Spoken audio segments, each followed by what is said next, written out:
నమస్తే, welcome to Andhraprabha. ఏపీలో ఎన్నికలు దగ్గర పడుతున్న కొద్దీ రాజకీయాలు హీటెక్కుతున్నాయి.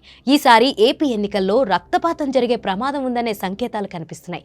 ఇంతవరకు ఎప్పుడు ఎన్నికలు జరిగినా ఏపీలో ప్రశాంత వాతావరణమే ఉండేది. కానీ ఇప్పుడు పరిస్థితి కనిపించడం లేదని టాక్ వినిపిస్తుంది. ఈ ఎన్నికలు ఏపీలోని అన్ని రాజకీయ పార్టీలకు చేవోరేవో కాబట్టి అంతా గెలుపుపై పట్టుదలగా ఉన్నారు. విజయం కోసం దేనికైనా తెగించేందుకు సిద్ధమవుతున్నారు.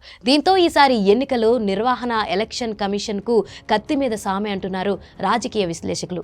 ఏపీలో ఈసారి ఎన్నికలు చరిత్రలో కనీవిని చూడని విధంగా జరుగుతాయని టాక్ వినిపిస్తుంది. ఎందుకంటే ఈ ఎన్నికలు అందరికీ చావో రేవో లాంటి సమస్యగా ఉంది. అధికారంలో ఉన్న జగన్ ఈసారి టీడీపీని ఓడిచ్చేస్తే చాలు 3 దశాబ్దాల వరకు మనకు తిరుగుండదని భావిస్తున్నారు. వై నాట్ 175 అన్న టార్గెట్ ని చూస్తేనే జగన్ ఈ ఎన్నికలను ఎంత సీరియస్ గా తీసుకున్నారో అర్థమవుతుంది.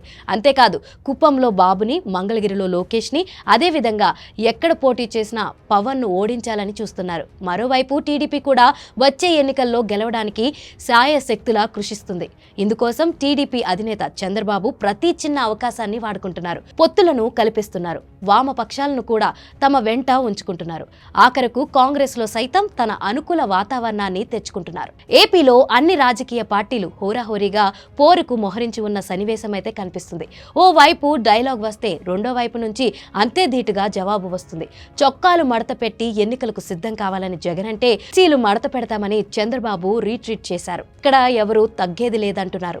దొంగ ఓట్ల మీద 2 పార్టీలు ఫిర్యాదు చేసుకున్నారు. ప్రతి నియోజకవర్గంలో పోల్ మేనేజ్మెంట్ ఎలా చేయాలన్న దాని మీద పక్కాగా వ్యూహరచన చేస్తున్నారు. ఎలక్షనరింగ్ లో వైసీపీ ఆరితేరిపోయిందని లోకల్ బాడీ ఎన్నికలు నిరూపించాయి. ఇలా అయితే వైసీపీని అసలు తట్టుకోలేమని అర్థమైన టీడీపీ బీజేపీ సాయం కోరింది. కేంద్రంలో బీజేపీతో పొత్తు ఉంటే పోలింగ్ కేంద్రాల దగ్గర తాము కూడా వైసీపీని ఢీకొట్టవచ్చన్నది ఆ పార్టీ వ్యూహంగా కనిపిస్తుంది. ఇటు వైసీపీ కూడా ఏమాత్రం తగ్గడం లేదు. బీజేపీ టీడీపీ కూటమితో పొత్తు పెట్టుకున్నా కూడా తమ పట్ల ఎంతో కొంత సాఫ్ట్ కార్నర్ ఉంటే చాలు తాము దూసుకుపోతామని చెబుతున్నట్లుగా ఉంది. రాజ్యసభలో 11 మంది ఎంపీలతో వైసీపీ బీజేపీ పెద్దలను ఊరిస్తుంది. సో కేంద్ర పెద్దలు తమ పరిమితికి లోబడే ఏపీ ఎన్నికల్లో పాత్ర పోషిస్తారని అంటున్నారు. దీంతో ఏపీలో ఈసారి ఎన్నికలు మాత్రం మజిల్ పవర్, మనీ పవర్ తో ముడిపడి ఉంటాయని గట్టిగా చెప్తున్నారు. ఈసారి ఎన్నికల్లో ఎవరి ఎత్తుగడలు వారికి ఉన్నాయి. ఎవరి మాస్టర్ ప్లాన్స్ వారు బయటకు తీసుకొస్తున్నారు. ఏపీలో ఎన్నికలు ఎప్పుడూ ప్రశాంతంగా సాగిన చరిత్ర మాత్రమే ఉంది. ఈసారి అలా కాదని అంటున్నారు.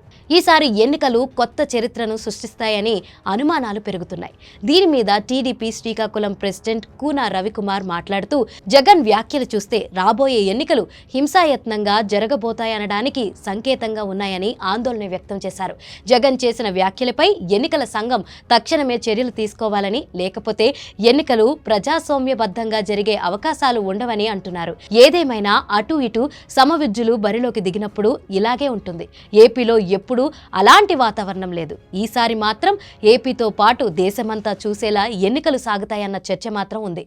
అలా కాకుండా సకల చర్యలు ఎన్నికల సంఘం తీసుకుంటేనే అసలైన ప్రజా తీర్పు వస్తుందని అంటున్నారు.